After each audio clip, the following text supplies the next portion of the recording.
කොස් මැල්ලුම් මෙන්න මේ විදියට හදලා බලන්න වෙනස් විදියට හැමදාම මැල්ලුම්නේ කන්නේ.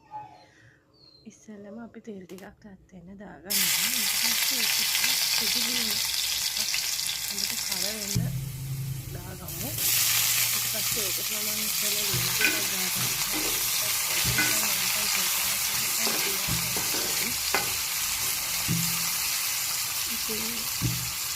ඊළඟට අපි අර මැල්ලුම් වලට ගන්න කොස් තියෙන්නේ අන්න ඒක ගන්නවා. ඒ වර්ගන එක කෙල්ලකටම දාගන්නවා. ඊට පස්සේ හොඳට හැඳින්වන්න.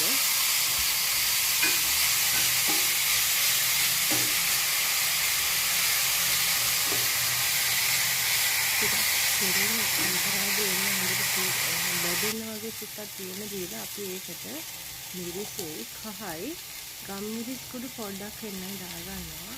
ඊට පස්සේ අපි ඒකට රස අනුව ටිකක් දාගන්න ඕනේ.